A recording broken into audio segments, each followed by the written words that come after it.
Hola, ¿cómo están? Bienvenidos. Tenemos este programa especial.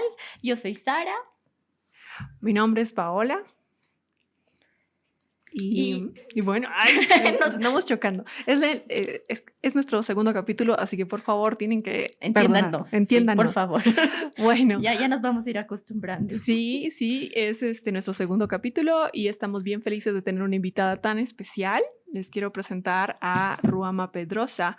Ella es licenciada en Sociología, ha hecho una maestría en Psicología Social y también es doctora en Antropología Social por el Centro de Investigaciones y Estudios Superiores en Antropología Social en México. Ella es apasionada por Cristo y por su reino de tradición anabautista menonita y felizmente ecuménica y feminista. Actualmente, ella trabaja picando piedra en organizaciones e iglesias con el tema de la prevención de la violencia sexual hacia niños y adultos con perspectiva de género. Participa activamente en su iglesia y todos los 8 de marzo marcha en nombre de Fabiola. Bienvenida, Ruama. Para nosotras es un placer y es un honor tenerte aquí. Y también es un honor presentar este tema. Hoy vamos a tener sobre la mesa un tema un poco difícil para nosotras, que es el feminismo. Ustedes saben que nuestro colectivo es un colectivo cristiano, pero también es un colectivo feminista. Así que empezamos. Quiero empezar con una pregunta, Ruama, porque escuchamos mucho que el patriarcado, que muerte al patriarcado, pero ¿qué es el patriarcado? Bueno, pues antes que nada, muchísimas gracias por la invitación. Estoy muy feliz de estar aquí con ustedes y quiero contar un poco y con esto voy a retomar la pregunta que me hiciste. ¿Quién es Fabiola? Fabiola era una niñita de 6 añitos que un día cuando salió de la escuela ya no regresó a su casa y la encontraron unas semanas después en un terreno cerca de la escuela, la habían violado y después descuartizaron su cuerpo y lo habían metido en bolsas de basura y lo enterraron o lo echaron en ese terreno baldío, ¿no? Muchos pensamos que las mujeres que son víctimas de la violencia o del feminicidio es porque se lo buscaron, ¿no? Porque estaban en malos pasos, porque andaban solas en la calle a las deshoras, porque fueron a la fiesta, porque no le hicieron caso a sus papás, porque se vestían de cierta manera, porque tenían un novio en yugo desigual, como solemos decir, etcétera, ¿no? Y la realidad es que, bueno, Fabiola solamente tenía 6 añitos, ¿no? Y iba saliendo de la escuela, o sea, no estaba saliendo de una fiesta, no se fue a escondidas a un antro, ¿no? Y aún así, la violencia que su cuerpecito y que ella misma sufrió era una cosa que no se puede describir, ¿no?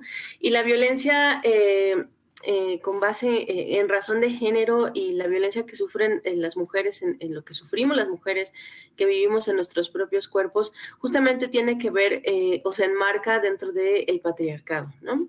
Ahora, a los que ya están pensando que ya vamos aquí a comenzar a hablar mal de los hombres, no, relájense, porque el patriarcado es justamente un sistema cultural, es un sistema social de pensamiento que está compuesto por ideas, está compuesto por instituciones, y está compuesto por ciertos tipos de relaciones y dinámicas de poder que en general se juegan entre los hombres, entre los varones, pero que también las mujeres hemos asumido porque es un sistema cultural, ¿no? El patriarcado no es como una conspiración ahí de los varones, ¿no? Y que todos están ahí acaparando el poder y odian a las mujeres, ¿no? El patriarcado ya se volvió un sistema instituido, ¿no? Hablamos mucho, por ejemplo, en la iglesia del padre Abraham, ¿no?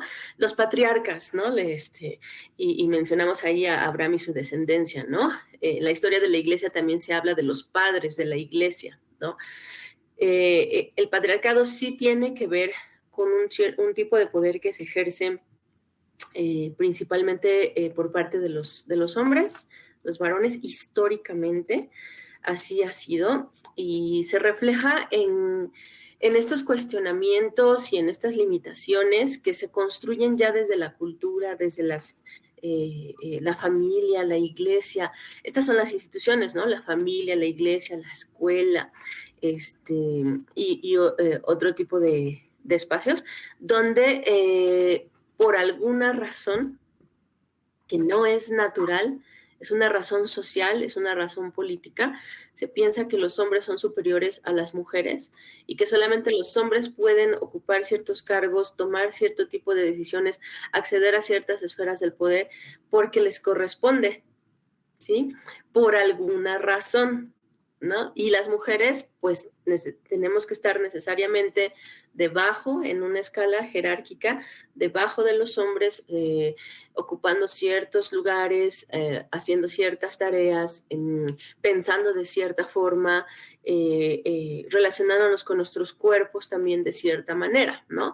Entonces, esto es lo que nosotros entendemos por patriarcado. No son hombres malvados que dominan el mundo, sino sistemas culturales, institucionales, políticos, económicos. Entonces luego vamos a la segunda pregunta. O sea, ya estoy entendiendo, es como un sistema, una estructura, y puede estar este sistema adentrado o instituido en diferentes instituciones, digamos, en este caso, yo que sé, hasta puede ser, digamos, de mi familia. Así es. Ajá, en efecto. Por ejemplo, en las familias se refleja mucho en las escuelas, ¿no? En la iglesia, por ejemplo, cuando decimos que los niños ya se van a su clase, asumimos que quienes dan las clases de la escuela dominical para los niños son mujeres, ¿no? O si vamos a tener un convivio en la iglesia, asumimos que la sociedad femenil es quien va a cocinar. Una cosa que ya se asume como natural, como que es normal, ¿no? Entonces, no sé si allá con ustedes ocurre, pero acá en México, por ejemplo, los 10 de mayo se celebra a las madres. Entonces, en ese día que se celebra a las madres, los varones dicen, ay, nosotras de regalo les vamos a cocinar. Entonces, es como un decir, como esto no es normal, nosotras de regalo se los vamos a hacer, pero es por una ocasión especial, porque esto no nos toca a los varones, ¿no? Entonces, es este sistema de pensamiento y de relación que vamos asumiendo que así son las cosas, que hombres hacen una cosa, que mujeres hacen otra cosa, y después entre nosotras mismas, por ejemplo, también vamos enseñando a las niñas que vienen detrás de nosotras, no necesariamente nuestras hijas, nuestras sobrinas, nuestras alumnas, nuestras amigas, las niñas de la iglesia, etcétera, que así es y no puede ser de otra manera. Bueno, ese es un lado. A nosotras en la iglesia, hablando de esto, cuando decimos feminismo o decimos soy una mujer feminista, nos dicen no, porque el cristianismo no tiene nada que ver con el feminismo. Nuestra siguiente pregunta es, ¿qué es el feminismo?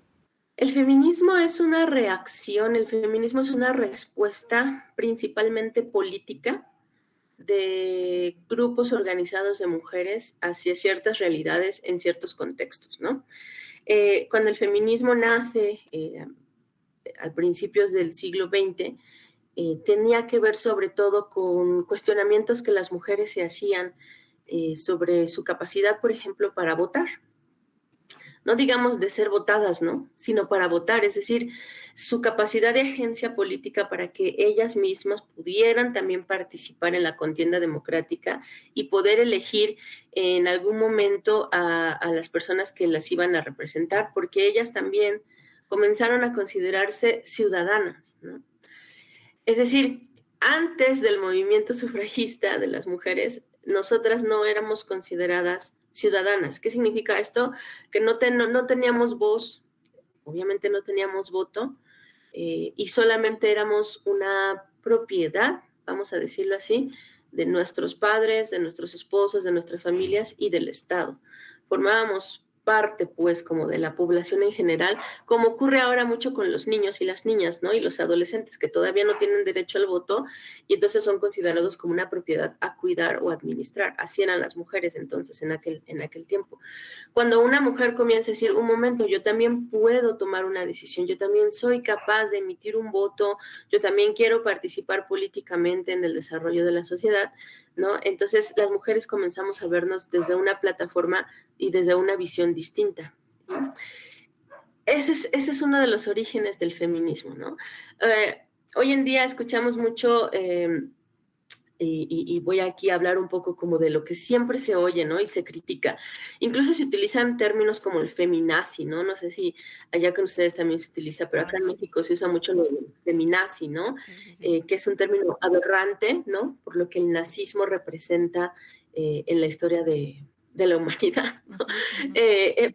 Pero lo que se ve, digamos, estas marchas llenas de rabia por parte de las mujeres, donde se pintan monumentos, donde se rompen ventanas, donde ya saben que eso es como que escandaliza mucho a la sociedad de nuestros tiempos. Este momento histórico contextual que estamos viviendo es una oleada del feminismo, no es todo el feminismo, porque el feminismo nace como un movimiento de respuesta política por parte de algunas mujeres que comienzan a organizarse. También nace sobre todo como un movimiento de visibilización de las mujeres afroamericanas, ¿no? Que estaban también, comienzan a levantar su voz contra el racismo, por ejemplo. Entonces, el feminismo es una articulación de pensamientos, de ideas y de propuestas políticas que busca dar una cierta visibilización a las demandas, a la presencia, a las capacidades de las mujeres y busca sobre todo abrir, dependiendo del momento del que estamos hablando, abrir oportunidades en espacios políticos, de agencia política, oportunidades culturales, por ejemplo, oportunidades de salud, ¿no? Sobre todo hablando de salud reproductiva, oportunidades o espacios en la academia, etcétera, ¿no? En este momento histórico el que estamos viviendo, donde la violencia contra las mujeres se ha desbordado y ha llegado al feminicidio, no como un acto aislado, sino como una cuestión de que ya en México por lo menos hay asesinatos de mujeres todos los días por razones de feminicidio. La respuesta es justamente el feminismo se ha vuelto, o esta ala del feminismo se ha vuelto un movimiento de visibilización del abandono que el Estado ha hecho hacia las mujeres en cuanto a la protección que nos debe dar, porque somos ciudadanas también. Y no solamente estoy hablando de que pongan luz, ¿no? En las calles, que pongan policías, ¿no? No, estoy hablando de la generación de una cultura, digamos, de protección, de equidad, de castigo o de prevención, digamos, de la violencia de género, ¿no? El Estado, cuando hay un feminicidio, generalmente revictimiza a la víctima porque cuestiona dónde andaba, qué estaba haciendo, porque si el marido lo pegaba, no se fue, etcétera, etcétera, ¿no? Entonces, el feminismo es eso, el feminismo no es solamente color morado y marchas, ¿no? Que asustan al resto de la sociedad. El feminismo tiene una historia de larga data y que va a seguir existiendo como respuesta al patriarcado, ¿no? Entonces muchos se preguntan o piensan, ¿no? Que bueno, hay machismo y el feminismo es exactamente lo opuesto, ¿no? El machismo es como el poder de los hombres, la violencia de los hombres, el espacio de los hombres, y entonces las mujeres se enojaron y entonces también quieren hacer lo mismo y por eso actúan de esa manera, pero no, el machismo es parte del sistema patriarcal. Las mujeres también somos machistas en algún momento, por ejemplo, cuando en la calle vemos a una chica, ¿no? Que está vestida de cierta forma y nosotros comenzamos a hablar mal de ella por su ropa, eso es machismo también, ¿no? Cuando a nuestras hijas o a las niñas que tenemos a nuestro alrededor les enseñamos a servir al hombre porque es hombre, eso es machismo también, ¿no? El feminismo es una respuesta política, es un movimiento articulado de ideas, de pensamientos, de demandas, de posicionamientos que está buscando abrirnos oportunidades, visibilizar nuestras necesidades, luchar contra las inequidades del sistema patriarcal. Entonces, esta posición que se hace, como hay machismo y feminismo, es como decimos nosotros, una falacia, no es verdad, no es una cuestión así tan simple. Claro. En esa parte, entonces, lo que yo sí quería preguntar, antes de seguir, hay muchas cosas, ¿no? Porque nosotros sí hemos escuchado muchísimo eso de que, bueno, o sea, o eres como si fueran dos equipos, ¿no? De fútbol, machistas y versus feministas. Y las feministas lo que quieren hacer es oprimir a los hombres, ¿no? Porque están enojadas. Y entonces quieren hacer eso con los hombres. Y bueno, o sea, me da gusto saber que no es así. Que el machismo y el feminismo no están en contra, ¿no? Sino no son es nada. una respuesta así. O sea, no tienen nada que ver tampoco. Ajá. Entonces podemos tal vez definir qué es el machismo. Bueno, justamente el machismo es como la expresión, el patriarcado es como el sistema, ¿no? En el que estamos viviendo, es como a nivel estructural, ¿sí? Y el machismo es la expresión cultural y directa, digámoslo así, de este sistema de ideas, ¿no? Si yo pienso que los hombres dominan, entonces voy a actuar en mi cotidianidad de esa manera. ¿Sí? Y lo voy a bajar como a todas las áreas, ¿no? Lo puedo llevar a mi fe, lo puedo llevar a mi relación de noviazgo, lo puedo llevar a mi cultura en la escuela, en la casa, ¿sí? ¿Y cómo lo llevo? Pues pongo en acción esas ideas, ¿no? Que el patriarcado ha colocado acá arriba. Entonces pongo en acción como estas cuestiones de, ok, los hombres son más importantes que las mujeres, entonces yo no tengo la capacidad de ser líder, por ejemplo, ¿no? Entonces mi esposo que sea, mi esposo que decida, ¿sí? Yo no puedo administrar mi dinero, le doy mi salario a mi marido para que me lo administre, por ejemplo, ¿no? O sea, el machismo es entonces esta expresión. Del lado de los hombres, por supuesto, hay una apropiación de las ideas, pero con la diferencia de que el patriarcado ha generado instituciones, espacios, formas, creencias que permiten y toleran que los hombres ejerzan la dominación sobre las mujeres, ¿sí? Por ejemplo, todavía hasta hace algunos años, ¿no? Aquí en México al menos, antes de todas estas leyes que surgieron sobre ley de víctimas, las leyes de la prevención de la violencia, etcétera, si tú ibas a denunciar que tu esposo, tu pareja, tu novio te estaba golpeando, la policía te preguntaba, pues, ¿qué le hizo? Pues, ¿qué le dijo? ¿No?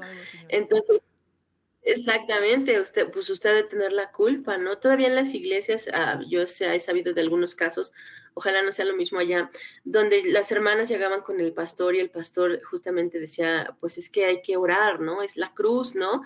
Hay que aguantar, ¿no?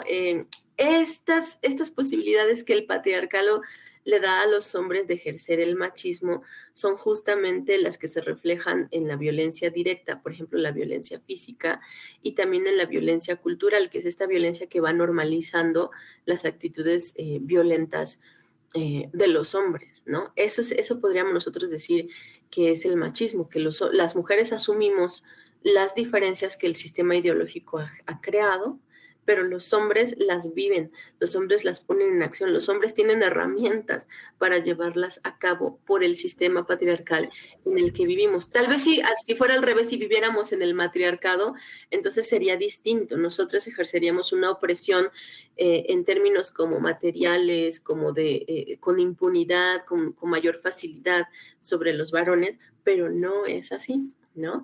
También quiero aquí apuntar una cosa, el feminismo no busca que nosotras, las mujeres, desplacemos a los hombres o seamos iguales que los hombres, ¿no?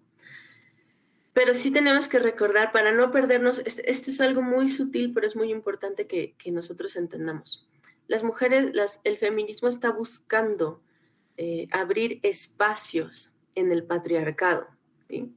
Romper como las barreras, ¿no? Como saltar, como subsanar las brechas, las barreras, ¿sí?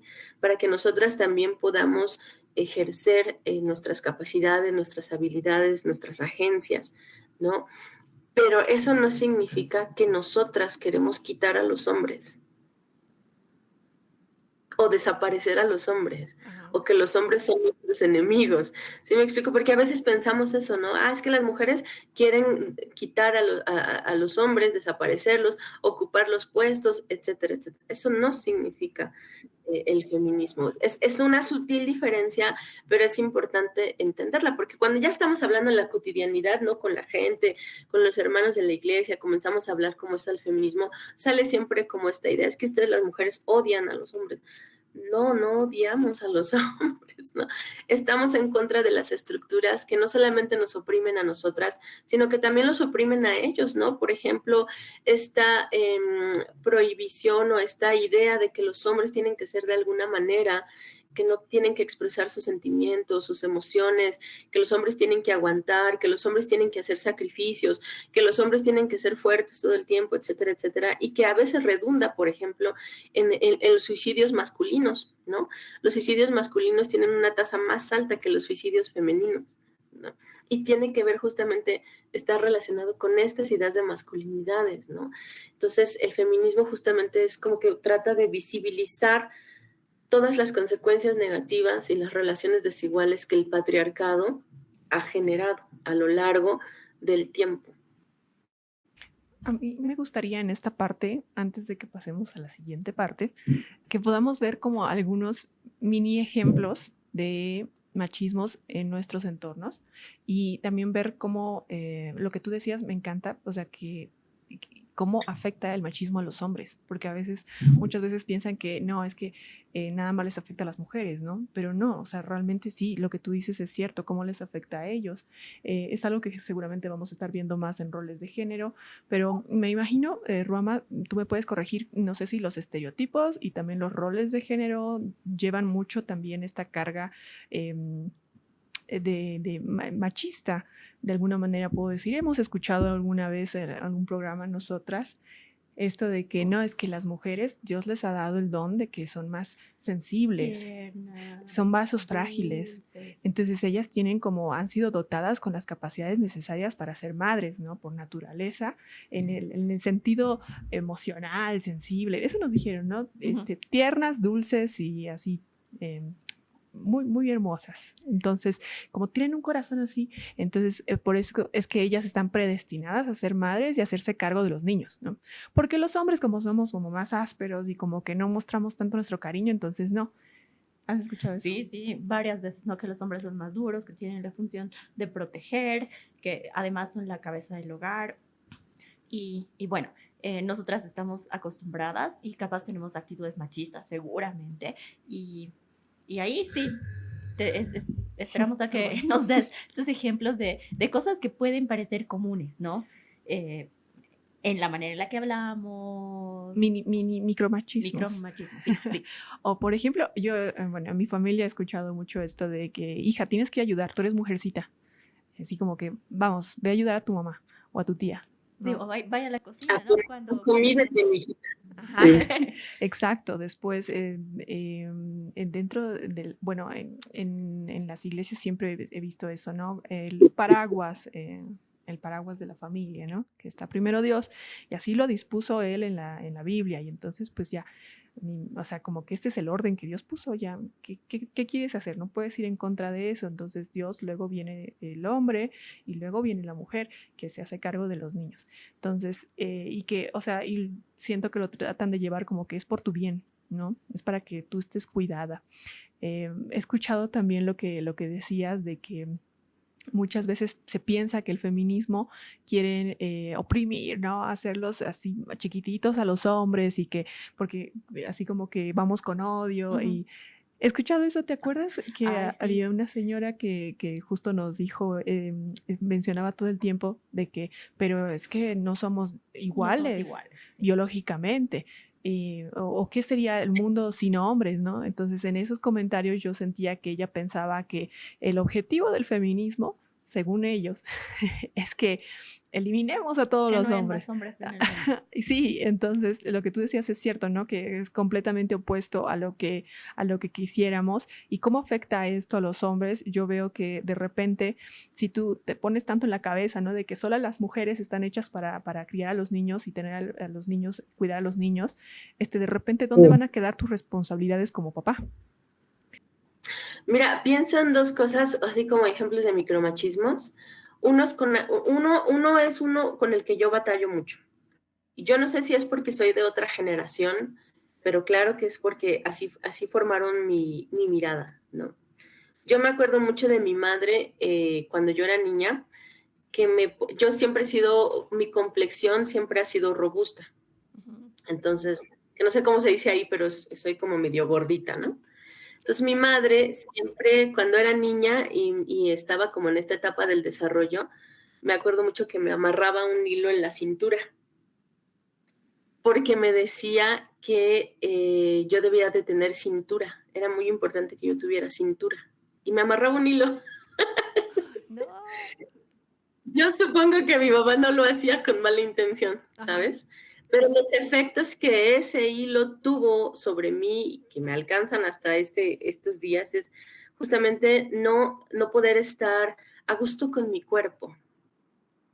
Siempre mi cuerpo entonces tiene que parecerse a los cuerpos de otras, pero no es mi complexión, yo no soy delgada y sufro mucho cuando me voy a comprar ropa, ¿no?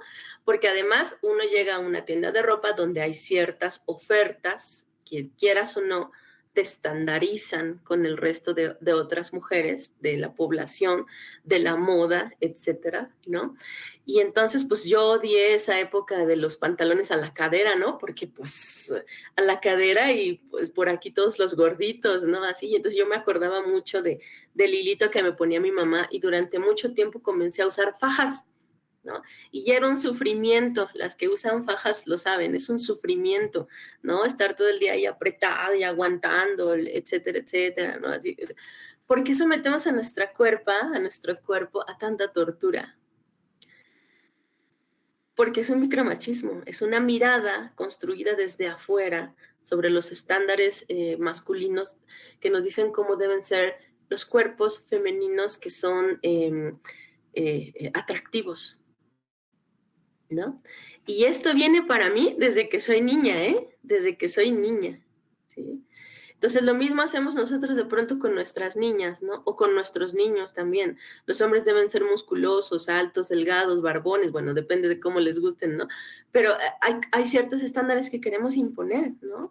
Debemos disimular nuestros rasgos afro, nuestros rasgos indígenas, debemos aclarar nuestra piel, debemos combatir las arrugas, debemos tener labios carnosos, ¿sí? Entonces, estos son también micromachismos que vienen de un sistema, ¿verdad? Y que nosotros ponemos en juego todos los días. El segundo ejemplo que quiero poner acá es que una vez escuché a una hermana de una iglesia que me estaba contando que su hija comenzó a trabajar en el gobierno, que encontró un buen trabajo en el gobierno y que ahora estaba pues todo el día en la oficina y que estaba ahí muy contenta y todo. Me dijo, lo único malo es que su esposo se está haciendo cargo de la casa. Dice, pobrecito, lava, cocina, plancha, trapea, va por la niña, le ayuda a hacer la tarea, tiende la cama. Y yo me le quedé viendo y le dije, pues dice, y trabaja, además, trabaja el marido. Y me le quedé viendo y le digo, pues lo que las mujeres hemos hecho desde el principio de la historia, eso es exactamente lo que las mujeres hacemos, Pues claro. doble o triple jornada de trabajo. Le dije, ¿cuál es el problema? Que aprenda. Si nosotras hemos sobrevivido y lo hemos logrado, ellos también pueden. Ese es otro micromachismo, ¿no? Porque pobre del hombre, ¿no? Pobre del hombre que ahora, además de trabajar, tiene que encargarse de lo... Ah, pues nosotros hacemos eso desde el principio de los tiempos, ¿no? Entonces, esas son las sutilezas, digamos, que a veces no vemos, que están ahí definiendo nuestras formas de pensar y que ya después podríamos hablar de esto, pero que también generan muchos conflictos en el matrimonio. Porque todos vamos también con ciertas, no solamente con ciertas expectativas del enamoramiento, sino con ciertas expectativas de cómo tú debes funcionar ahora que ya nos casamos. Y que tal vez en los cursos prematrimoniales se menciona, pero nunca te van a decir la dificultad que genera, sobre todo en nuestras sociedades contemporáneas, cuando las mujeres comenzamos a salirnos un poco como del estereotipo no tanto porque queramos y seamos unas rebeldes, sino porque el salario de uno solo ya no alcanza, ¿no? Entonces, eso es algo que hay que poner sobre la mesa también, ¿no? Entonces, esto me lleva a preguntar, ¿no? En las iglesias donde los roles de género son tan establecidos, son tan marcados, ¿una puede ser feminista? Siendo cristiana. Mi pregunta es, ¿el feminismo es cristiano? ¿Cómo es? ¿El feminismo es pecado? Perdón. ¿Puedo ser cristiana y feminista? O sea, o siendo feminista estoy pecando contra lo que Dios ha establecido. Pues una contradicción. Mira, como yo siempre he dicho, siempre, o sea, yo estaría muy feliz de someterme, así como hemos entendido tradicionalmente, con Efesios 5 y 6, estaría muy feliz de someterme a un hombre, de sujetarme a un varón, ¿verdad? Que cumpliera los requisitos que dice Pablo, ¿sí? Que me amara como Cristo amó la iglesia. El problema es que en nuestra sociedad, en nuestra condición humana como pecadores, etcétera, es muy complejo alcanzar ese tipo de amor. No digo que no se pueda, no estoy aquí catalogando todos los matrimonios, pero es difícil. ¿Cómo es que un varón tiene que aprender a amarme como Cristo amó la iglesia según Pablo? ¿Qué significa eso? ¿No? No se hace esa reflexión, es más fácil reflexionar en que las mujeres nos tenemos que someter, ¿no? Aunque tu marido sea cristiano pero sea borracho, ¿no? Sea cristiano pero te viole, ¿no? Sea cristiano pero sea flojo, sea cristiano pero siga viviendo en casa de tus suegros, ¿no? De eso no se habla. Claro. Se habla de que tú te tienes que someter, tu mujer, ¿verdad? Y pues tus hijos peor, ¿no? Creo que para que lográramos nosotros ese ideal del que habla Pablo, muchas cosas tendrían que cambiar en los varones. ¿Sí? Porque si seguimos leyendo la carta, también al hombre se le pide amar a su esposa y a las mujeres se nos pide respetar a nuestros esposos. ¿Sí? No es lo mismo. Al hombre se le está pidiendo amar a la mujer y a la mujer se le pide respetar al varón, ¿no? Ahorita no vamos a hablar de eso, pero hay una diferencia importante en los conceptos que se están utilizando para definir la relación matrimonial, que un hombre, Pablo, que no sabemos si estaba casado además, está recomendando para los matrimonios cristianos, ¿sí? Cristianos, matrimonios cristianos, ¿no? Entonces, ¿es pecado ser feminista? Yo digo que también tendríamos nosotros que definir qué entendemos por pecado, ¿no? Si retomamos la palabra como de su etimología, ¿no? Que es como un errar. Pecar es errar, pecar es equivocarse en el camino, en la dirección, en el camino, ¿no? Que estamos tomando. E ir contra la voluntad de Dios o atentar contra la voluntad de Dios, ¿no? Me parece que estas reacciones violentas que las mujeres podemos llegar a tener también, porque claro, no somos peritas en dulce, como se dice acá, sí son pecado. Pero el movimiento que está luchando, este movimiento que coloca ideas, coloca organización, visibiliza desigualdades, comienza a hablar contra la violencia, muestra su rabia por la violencia feminicida, etcétera, etcétera, eso no es pecado. Es pecado, por ejemplo, fue pecado levantarse en armas para lograr la independencia de nuestros países. ¿Sí? Fue pecado cuando los esclavos afrodescendientes comenzaron a organizarse en el movimiento bajo el pastor Martin Luther King y comenzar a hablar de los derechos civiles. ¿Sí? Es pecado que nosotros ahora en nuestros territorios comencemos a luchar contra la contaminación del agua, contra la depredación de los bosques. ¿Sí? ¿Qué es pecado? Pecado es algo que ofende a Dios. ¿El feminismo ofende a Dios? Yo creo sinceramente que no, ¿verdad? Entonces, ¿se puede ser feminista y se puede ser cristiana? Claro. Yo no podría concebir otra forma de seguir a Jesús y poner en práctica el evangelio que hemos aprendido de él, que va más allá de conviértete, se te van a limpiar tus pecados y te vas a ir al cielo y ya te salvaste del infierno, porque el evangelio no es solamente eso, ¿no? El evangelio, Mateo 5 y 6 y 7, el sermón del monte, nos llama a luchar contra las injusticias, nos llama a ser empáticos con los que sufren, nos llama a ser pacificadores, nos llama a poner manos a la obra en este mundo que nos necesita, ¿verdad? Entonces, como yo llegué al feminismo, justamente yo soy cristiana de cuna, soy hija de pastores, ¿no? Conozco bien la iglesia por dentro, amo la iglesia, creo en ese proyecto, ¿verdad? El proyecto de Dios de la iglesia. Y toda mi vida crecí escuchando que cuando uno se hace cristiano o que en Cristo ya no es necesario el feminismo, porque como también dice Pablo en Gálatas, ya no hay hombre ni mujer, ¿verdad? Pero es la teoría, porque lamentablemente todos llevamos nuestras culturas a nuestras iglesias y claro que hay hombres y mujeres y ocupamos espacios bien definidos, ¿no? Entonces, crecí escuchando como estas ideas, crecí como con esta tensión de que no, es que hombres y mujeres en el proyecto del reino debemos vivir diferente, comportarnos diferente, ya no tenemos los mismos problemas, cuando eres cristiano ya no eres violento, etcétera, etcétera. Crecí escuchando esto como seguramente ustedes también, aunque ya sabemos que en la intimidad del hogar y en la intimidad de la cama, o sea, no hay ley que valga, ¿no? Porque uno puede ser bien cristiano, pero golpearle a su esposa, ¿no? Por ejemplo. O al revés, una puede ser bien cristiana y maltratar a sus hijos, ¿no? O a su marido, etcétera, ¿no?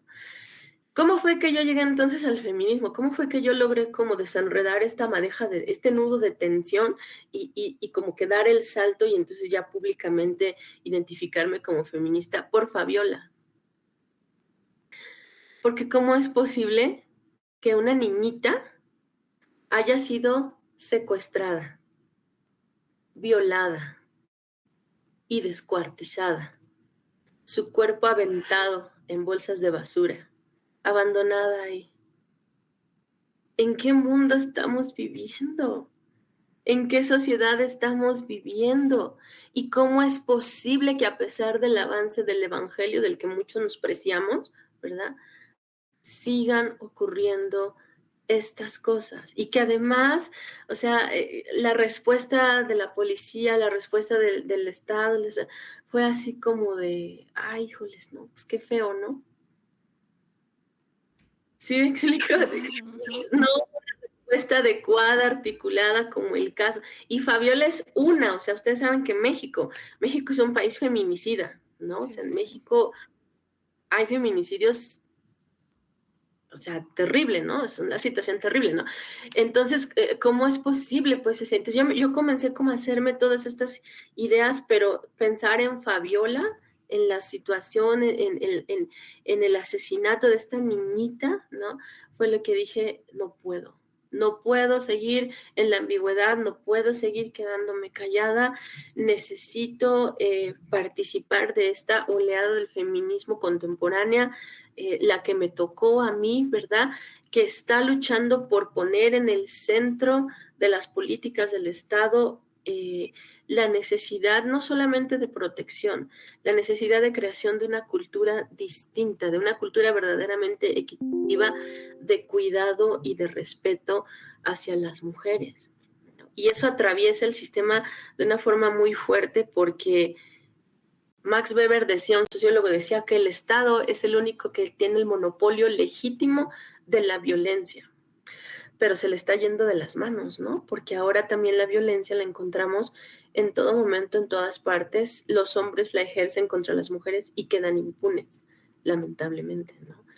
Entonces, es por eso que yo me sumé a esa lucha, por mi fe cristiana, por mis convicciones cristianas, porque yo creo que estamos llamados a ser sal y luz en este mundo, y porque, como dice también Pablo en Romanos, nosotros los cristianos hemos sido llamados, en Corintios, perdón, a ejercer el ministerio de la reconciliación.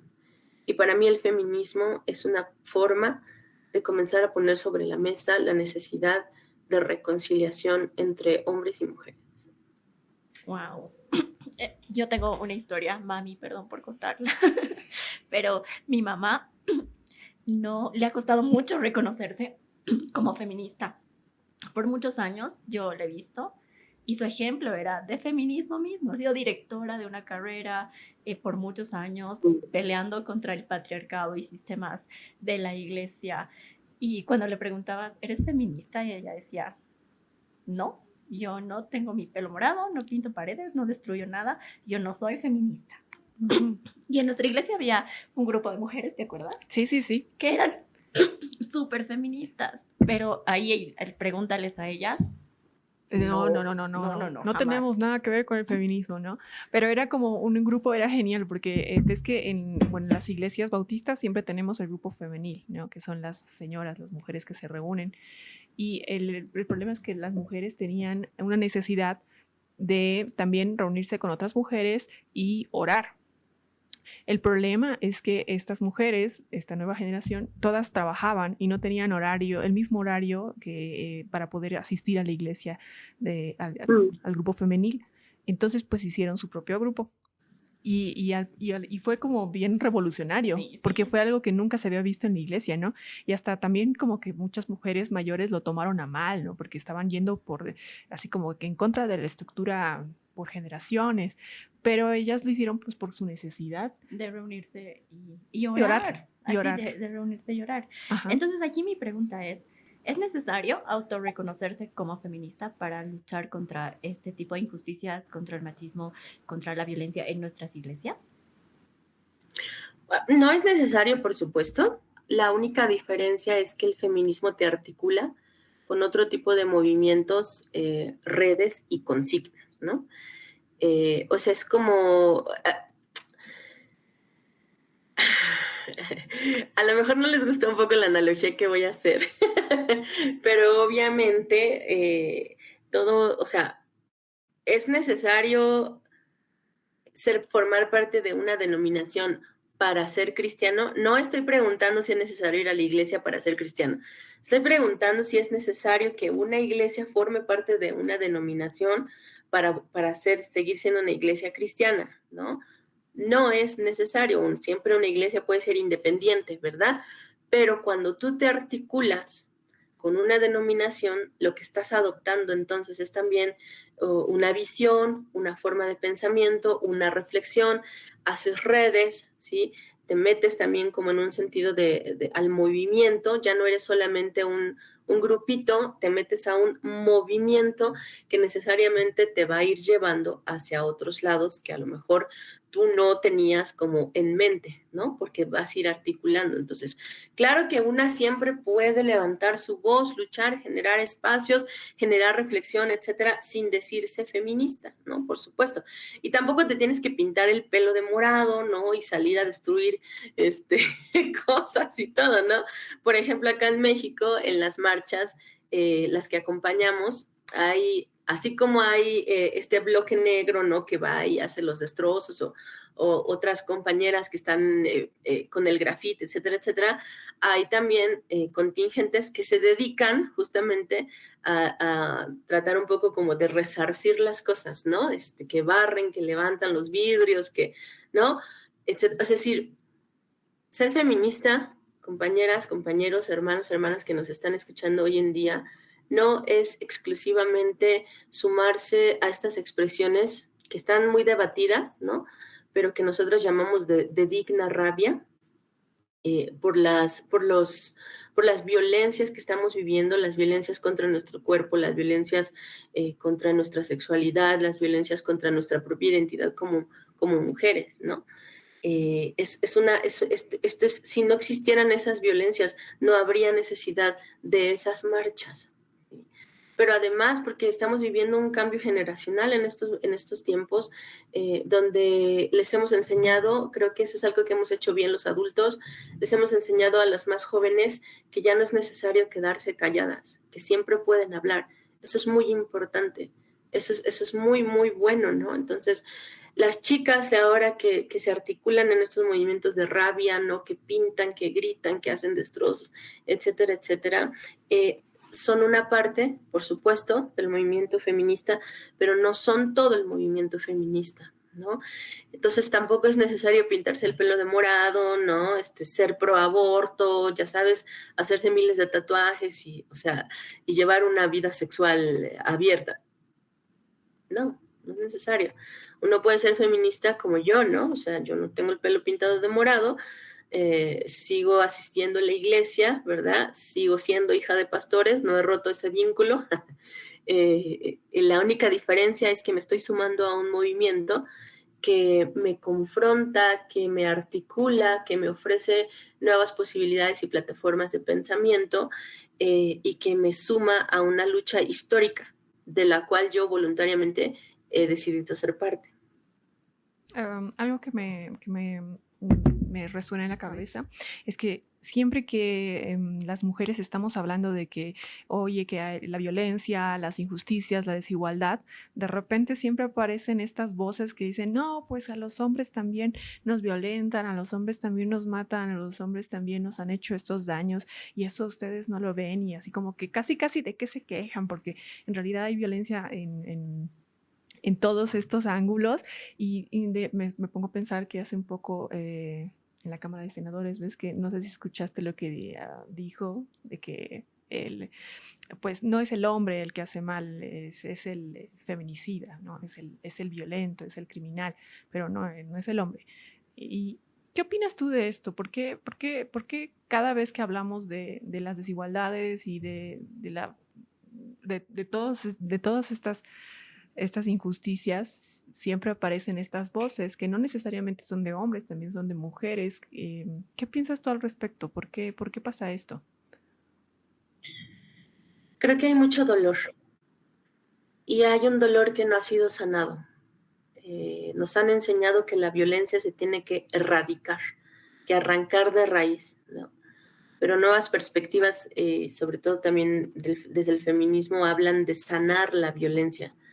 O sea, ¿cómo arrancas algo en lo que estamos nosotros como humanidad involucrados desde, ¿no? Desde todo el tiempo? O sea, no ha existido una sociedad donde no se haya practicado la violencia en razón de género, es decir, la violencia de los hombres hacia las mujeres. Con tal saña, ¿no? Con tal consecuencias tan negativas. Ahorita estaba pensando en cómo termina el libro de Jueces, ¿no? El libro de Jueces concluye con el relato del levita y su concubina. No sé si han leído este relato, es un relato terrible, es un relato horroroso, que tiene incluso que ver también con la experiencia que vivió Lot cuando recibió, algunos dicen que era Dios mismo el que lo fue a visitar, o 3 ángeles, ¿no? Después de hablar con Abraham, allí antes de que Sodoma y Gomorra fueran destruidas, ¿no? La situación es que llegan los extraños, llegan hombres extraños, hombres del pueblo van a la casa donde se están hospedando, tocan la puerta y le dicen al dueño, saca a los hombres porque los queremos conocer. Ahora ya sabemos que en la Biblia cuando se habla de esto es una forma muy sutil de decir queremos tener relaciones sexuales con ellos, ¿sí? Y los 2 hombres, Lot y el levita, los hospedadores, para no romper las costumbres hospitalarias del Medio Oriente, proponen sacar mejor a las mujeres, a las hijas, a la concubina, ¿sí? Y bueno, pues los hombres aceptan, ¿verdad? Bueno, en el caso de Lot no, las mujeres son salvadas, pero en el caso del levita, la concubina es echada ahí, al patio, pues, ¿no? Los hombres la violan hasta que la mujer muere, ¿verdad? Y el levita indignado, ¿qué es lo que hace? Nuevamente una revictimización porque descuartiza el cuerpo de su concubina. Lo manda a las tribus alrededor. Si se acuerdan de ese relato, es terrible, ¿no? Es horroroso ese relato. Y luego las tribus se organizan y van y matan a los hijos de la tribu que violó, etc. Pero la concubina se pierde en el relato. Lo mismo ocurre pues en nuestros tiempos. La violencia en razón de género, la violencia feminicida, es la expresión de un dolor que todos tenemos bien arraigados. Nos duele la masculinidad de los hombres, nos duele nuestra propia feminidad, nos duele el tipo de relaciones en los que hemos estado casi que obligados, acostumbrados, normalizados a convivir, ¿no? Y por eso cuando una coloca el tema, la reacción es, yo lo veo así, la reacción es temor, porque lo que hay detrás es mucho dolor, ¿no? Porque además las mujeres que tenemos, o sea, que ya tenemos como esta conciencia, que estamos del lado del feminismo, también ya no nos quedamos calladas. Y tenemos el poder de utilizar nuestra palabra para mencionar estos temas, para hablar de esos temas sin ocultarlos, sin decir una cosa para que me entiendan otra. O sea, ya lo decimos así como es. Y por eso hay temor. Es temor, ¿no? Estas reacciones de, no, es que a nosotros también nos matan, es que sí, también las mujeres, ¿no? El otro día acá en México hay un programa que se llama Mujeres Asesinas, ¿no? Y yo decía, qué necesidad en un país feminicida de mostrar a mujeres que han matado, ¿no? ¿Por qué? ¿Por qué hacemos eso? O sea, porque hay un programa que se llama Mujeres Asesinas, ¿no? Entonces, justamente es eso, me parece que es una reacción que tiene que ver con este temor. También es una reacción que tiene que ver con la defensa, pero nuevamente responde al temor desde mi punto de vista, la defensa de una postura y de una cultura que ha traído, pues, cierto privilegio, ¿no? También a los hombres, y cierta comodidad a las mujeres también. Pero si vemos las estadísticas, por ejemplo, en México al menos, las estadísticas de abuso sexual infantil son que de 3 de cada 5 niñas, es decir, 6 de cada 10 niñas, han sido abusadas sexualmente por un familiar. Y de los niños es 1 de 4, 2 de 8. Pero desde mi punto de vista, creo que serían casi iguales. Seguramente también 3 de cada 5 niños, varones, han sido abusados sexualmente. La diferencia es que los hombres no hablan de eso, ¿sí? Entonces, estas reacciones, cuando uno comienza a hablar de desigualdades, de violencia, de necesidades de cambio, de injusticia también, y que uno de pronto recibe, ¿no? Sobre todo los hombres o también otras mujeres reciben así como de, no, es que, ¿no? Tienen que ver con temor. Como en el movimiento de Black Lives Matter, ¿se acuerdan de las vidas negras importan? Que los blancos comenzaron a decir, no, todas las vidas son importantes. Claro, porque estaban siendo cuestionados en el corazón de su propio privilegio racial. Entonces la respuesta fue temor en un sentido, ¿no? De como de, no, espérate, no me manejes esto porque es demasiado para mí ahorita, no tengo los elementos para tratar, ¿no? Y sin embargo hay que seguir hablando. Hay que seguir picando piedra, porque el primer paso para comenzar a transformar estas situaciones es romper el silencio. Wow.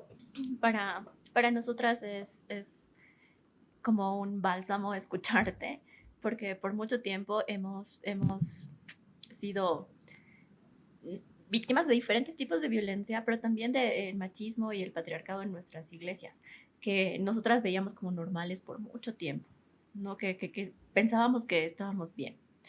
Pero ahí mi otra pregunta es, ¿y Jesús qué dice de esto? ¿Cómo Jesús actuaba con las mujeres? Porque has dicho, ¿no?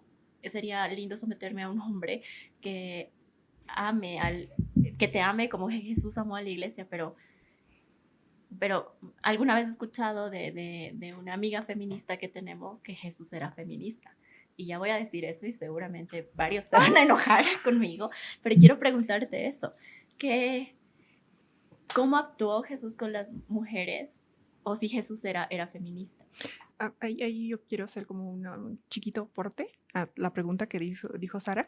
A mí yo sí puedo decir, yo soy testigo de que sí me han enseñado que el feminismo no es necesario porque uno cuando acepta a Cristo ya nueva criatura es, ¿no? Las cosas viejas pasaron y aquí todas son hechas nuevas. Entonces, y he escuchado muchísimo eso, de que incluso cuando ya Cristo, tú aceptaste a Cristo, entonces ya tienes el Espíritu en ti, entonces pues ya no, o sea, es como que ya Él trabaja dentro de ti y ya no necesitas feminismo. No lo necesitas porque ya tienes a Cristo, ya tienes todo. Si tienes a Cristo, tienes todo. Entonces, Él va trabajando en tu vida y si hay alguien que de repente tu pareja está actuando mal, así como, yo que sé, está siendo violento contigo. Entonces Le falta orar. le falta orar, le falta acercarse más a Cristo y ya con eso, cuando lo haga, entonces seguramente las cosas van a cambiar. Pero con todo esto no necesitas feminismo porque ya tienes a Cristo. Eso sí es algo que he escuchado en mi vida. Pero bueno, te dejo con la pregunta de Sarita. Sí, yo creo que lo malo, un error del cristianismo, de la institución cristiana, porque nuevamente el cristianismo nace como un movimiento que después se fue institucionalizando, o sea, se fue organizando, se fue diciendo, esto sí vamos a creer, esto no, estos libros de la Biblia así, así, ¿no? Timoteo es un excelente ejemplo de eso, por ejemplo, o sea, como Pablo bueno, dicen que fue Pablo, pero algunos dicen que no fue Pablo, ¿no? Quien escribió la carta a Timoteo, se está tratando de organizar la iglesia, ¿no? Ya saben, entonces, el diácono, el obispo tiene que ser el marido de una sola mujer, etcétera, ¿no? Es como, ese es un proceso de institucionalización. Lo malo de cuando se institucionalizan las cosas es que se elige un rasgo y se dejan de lado otros, ¿no? Entonces, de pronto hemos entendido, yo no sé por qué, que Cristo nomás vino como a salvarnos del pecado, es cierto, pero el pecado lo hemos reducido como a un rollo abstracto, espiritual, extraño, ¿sí? Pero se nos olvida que golpear a la mujer, que hablar mal de la otra persona, o sea, se nos olvida todas las cartas de Pablo que están llenas de principios éticos, ¿no? Se nos olvida. Y cuando no cumplimos esos principios a cabalidad, porque somos hijas e hijos de Dios, también estamos pecando, ¿sí? Es decir, no es más grave el golpear a tu mujer que el trabajar en Hacienda y robarte dinero. Los dos son pecado, ¿sí? La cosa es que se tolera más uno que el otro, por ejemplo, ¿no? Es una gran crisis, es una gran afrenta, digamos, divorciarte o separarte de tu marido violento, pero se tolera más al hermano que, no sé, que roba, que miente, que golpea a sus hijos, qué sé yo, ¿no? Entonces, el problema es ese, o sea, el problema es que hemos nosotros reducido la salvación como una cosa muy abstracta, muy, muy rara, ¿no? Muy, sí, que no era el propósito de Jesús, ¿no? Jesús dice en la Biblia que Cristo es la imagen visible de Dios que es invisible, ¿sí? Y entonces yo veo a Jesús siempre rodeado de hombres, pero también de mujeres. Y veo a Jesús incorporando en su movimiento a mujeres con liderazgo, porque bien dice por ahí Lucas, ¿no? Que las mujeres que acompañaban a Jesús financiaban el movimiento, ¿no? Casi, casi, ¿sí? La esposa del hermano, el cuñado de Herodes, ¿no? Mujeres con recursos. Y lo mismo le ocurrió a Pablo, ¿no? O sea, las mujeres que lo acompañaban no solamente se les habían sacado demonios, ¿no? Y eran exprostitutas, ¿no? Eran mujeres líderes que acompañaban, que financiaban, que seguramente sostenían el movimiento, ¿no? Para que Pedro pudiera ser apóstol de Jesucristo, su mujer y su familia, pero sobre todo su esposa, porque dice que tenía suegra, tuvo también que asumir un rol de liderazgo en su propia familia. Ah, pero eso no nos dicen, ¿no? O sea, nomás nos dicen que Pedro seguía a Cristo y todo es Pedro, todo es Pedro. Ajá, ¿y la familia? Pues la mujer tuvo que entrar al quite, en un sentido, ¿sí? Entonces, yo veo a Jesús haciendo algo bien contracultural. Por supuesto que nunca lo vamos a enfocar así, pero cuando uno ya adquiere como ciertas herramientas, te puedes atrever a hacer esta lectura. Haciendo algo contracultural en el sentido de que comenzó a formar a 12 hombres en un evangelio que tenía que ver con la lucha contra los sistemas opresivos, el acercamiento a los marginados de la sociedad, la aceptación de todas las personas que por pensamientos religiosos, sociales y culturales eran desechados, ¿no? Y el liderazgo de las mujeres, nuevamente.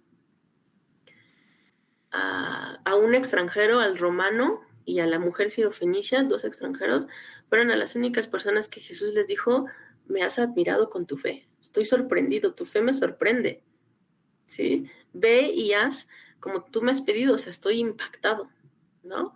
Pone de ejemplo a la mujer sirofenicia después con la comunidad, ¿no? Y dice que si en otras regiones se hubiera tenido la misma fe que esta mujer tenía, ¿no? Cuando es cuestionado por Marta y por María porque no llegó a tiempo la resurrección, Jesús se conmueve, ¿no? Las únicas personas que estuvieron al pie del cañón en la crucifixión y luego esperando la resurrección eran mujeres, ¿sí? Entonces, yo veo a Cristo, yo veo a Jesús rodeándose pues de mujeres líderes, de mujeres lideresas, de mujeres inteligentes, ¿no? De mujeres comprometidas, de mujeres apasionadas, ¿no? Tanto fue así que los escritores varones de los evangelios contraculturalmente las registraron también a ellas. Porque la historia siempre ha sido de los hombres. Pero estas mujeres causaron tan gran impacto que entonces también tuvieron que ser registradas, sobre todo en Lucas, por ejemplo, en Mateo, ¿no? Entonces, Jesús nunca dijo que el hombre es la cabeza y que la mujer debe someterse. Eso no lo dijo Jesús. Eso lo dijo Pablo. Lean bien la Biblia. Okay. Lean bien la Biblia, por favor, porque Jesús jamás dijo eso. Jesús nunca habló de eso, ¿no? Incluso Jesús defendió a las mujeres en la situación matrimonial. Por ejemplo, cuando los saduceos le fueron a hacer la pregunta esta de que los saduceos que no creían en la resurrección le pusieron como este torito, como decimos acá, ¿no? De que un hombre se casó con una mujer, el hombre se murió, entonces el hermano del hombre se casó con la mujer y así hasta que tuvo 7 maridos, los 7 hermanos, la misma mujer, para cumplir con un requisito que se llamaba el levirato, es decir, que es una ley judía que el hermano no muriera sin descendencia, pero nadie tuvo hijos. Entonces la cuestión era, en la resurrección, ¿de quién va a ser mujer? ¿De cuál hombre? ¿No? Entonces yo veo a Jesús diciendo, ay, ¿no? Dándose topes en la cabeza y diciéndoles duramente, ¿no? O sea, ustedes piensan que conocen la Escritura, pero no han entendido nada, ¿qué preguntas tan tontas me están haciendo? Y entonces comienza a dar toda una explicación donde al final Jesucristo termina defendiendo la dignidad, pues los derechos también de las mujeres, ¿no? Entonces hay que leer bien los evangelios cuando uno se atreve a hablar. Es que Jesús dijo, a ver, ¿dónde dijo? ¿Verdad? Porque muchas de las cosas que nosotros conocemos y que han formado parte de nuestro pensamiento cristiano, las dijo Pablo. Y luego nosotros las hemos malentendido, ¿no? Pero Jesús nunca habló del matrimonio en ese sentido, ¿no? Entonces vemos a Jesús dignificando a las mujeres, rodeándose de mujeres lideresas. Vemos después de cuando el Señor se va en la ascensión, en Hechos, ¿verdad? Se relata que los apóstoles estaban en casa de María. María, ¿verdad? Los había articulado también finalmente a la espera de que se cumpliera lo que Jesús había dicho, ¿no? Y ahí estaban las mujeres lideresas, ¿no? Vemos en el Nuevo Testamento un chorro de mujeres que también aparecen, sobre las que también recae el Espíritu Santo, que juegan papeles bien importantes. El problema fue cuando el cristianismo comenzó a institucionalizarse, ¿sí? Entonces, una cosa es el movimiento de Jesús y otra cosa es la iglesia posterior. No hay que confundir. Por lo tanto, no hay que dejar de soñar que es posible una iglesia distinta a la que conocemos. ¡Wow! Una iglesia que promueva la justicia. Eso es algo que a mí me gusta siempre pensar, ¿no? Una iglesia que promueva la justicia, que promueva la equidad, que no solamente promueva el amor, sino accione el amor. Esas son... Claro, una iglesia que salga, ¿no? Que no se quede cerrada. Bueno, y quería apuntar algo más que se me olvidó. Jesús no era feminista, así como Jesús no fue cristiano, porque el feminismo es un movimiento del siglo XX, ¿sí? Así como tal. Entonces tampoco nosotros podemos adjudicarle cosas a Jesús que Jesús no fue. Lo que yo creo que sí fue Jesús en relación con el feminismo, o sea, para mí que soy cristiana, Jesús es la fuente Jesús es la posibilidad de pensar el feminismo, ¿sí? ¿Por qué? Porque finalmente la tarea, el corazón del feminismo es la dignificación. ¿Sí? Y Jesús para mí es eso, es mi salvador, pero también es mi dignificador. Entonces Jesús no fue feminista, pero Jesús es la fuente, ¿sí? Es el origen, es la posibilidad de pensarme feminista. Me encanta. ¿Algo que quieras acotar? Ya estamos acabando. Sí, yo creo que necesitamos mucho más tiempo para hablar contigo. Nos encanta Ruama. Sí, estamos, bueno, como hemos dicho, ¿no? Este es un espacio donde queremos promover el pensamiento crítico, el análisis y tomar conclusiones que nos lleven hacia un camino de no violencia, hacia un camino de amor.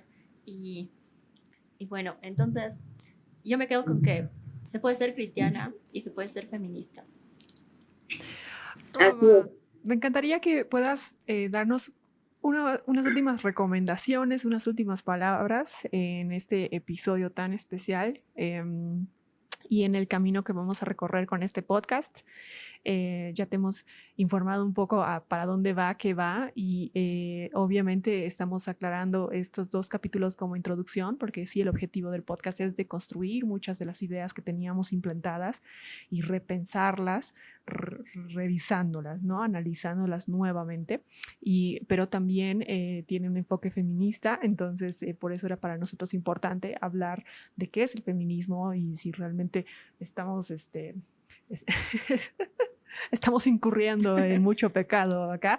Entonces, bueno, unas últimas palabras, unas recomendaciones, nos encantaría, por favor, escucharte. Sí, mi primera recomendación es que si tú eres cristiana y quieres ser feminista, lo hables con Dios. Dile. Porque no le tienes que dar cuentas a tu pastor, a tu iglesia, a tu familia. Tienes que darle cuentas a Dios. Tienes que estar bien en primer lugar con Dios, ¿sí? Entonces, si no tienes una relación cercana con Dios y más bien conoces a Dios desde la barrera de nomás me interesan tus pecadillos para que no te vayas al infierno, replantéate esa relación.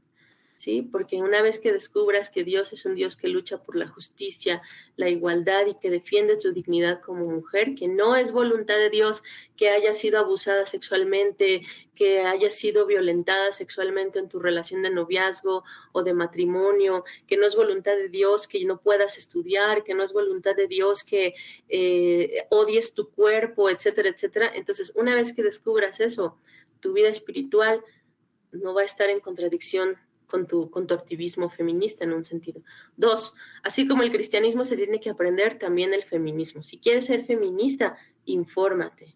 Comienza a leer, articúlate con redes, escucha podcasts, ¿no? Ahora los chavos tienen como muchas ventajas tecnológicas. Nosotros antes teníamos que ir a la biblioteca, ¿no? Pero ahora ustedes pueden encontrar, ¿no? Infórmate, desarrolla un pensamiento crítico, ¿verdad? Y también se puede hacer tu propia versión del feminismo en un sentido. Y 3, el poder de las mujeres está en la articulación con otras mujeres.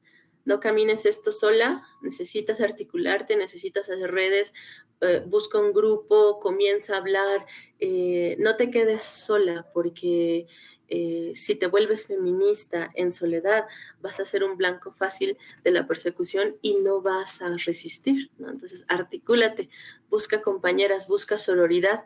Y pues aquí me tienen también para cualquier cosa que necesiten. Con mucho gusto después les comparten ahí por ahí mis datos y pues les abrazo desde México y gracias por la oportunidad que me dan de compartir con ustedes. Buenísimo. Antes de terminar, lo que has dicho de informarnos es súper importante, así que te vamos a pedir por favor que nos pases algo de bibliografía, que nos sugieras cómo informarnos desde fuentes que sean buenas, pues, para que sigamos caminando este proceso juntas.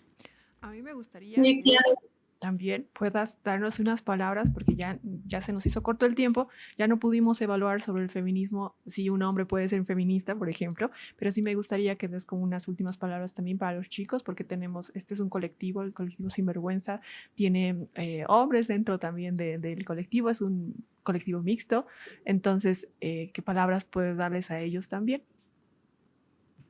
Siempre se puede desaprender lo que ya se aprendió, chicos. Hay todo un movimiento de masculinidades nuevas que está muy de la mano con el feminismo, pero el feminismo necesita su propio espacio para pensarnos a nosotras mismas como mujeres, así como ustedes necesitan su propio espacio para repensarse en las masculinidades, siempre en constante comunicación, ¿no? Entonces, no pasa nada si uno, no le pasó nada a Jesús, no, Jesús no se volvió menos hombre cuando se inclinó delante de sus discípulos, les lavó los pies y los sacó con una toalla. Siempre vemos esto como parte de un ritual religioso y, en el contexto de la Santa Cena, a lo mejor ni conocíamos ese pasaje, pero Jesús hizo eso. Jesús asumió el papel del esclavo y de la mujer cuando le lavó los pies a los discípulos y no por eso fue menos hombre. Y siguió siendo hijo de Dios y Dios encarnado. Entonces, chicos, siempre se puede desaprender con el fin de alcanzar la plenitud de la vida, ¿no? Entonces también articúlense, no tengan miedo, no tengan vergüenza pues de hacer estas cosas y busquen la plenitud de la vida y sobre todo sanar las imposiciones, los estereotipos del patriarcado que de pronto los condenan a una vida de aguante y de silencio. Eso, chicos, no es vida. Muchas Gracias, gracias, Ruama, por participar Gracias. en este capítulo. Estamos así como... Estoy emocionada. Sí. Muchas Sí. gracias.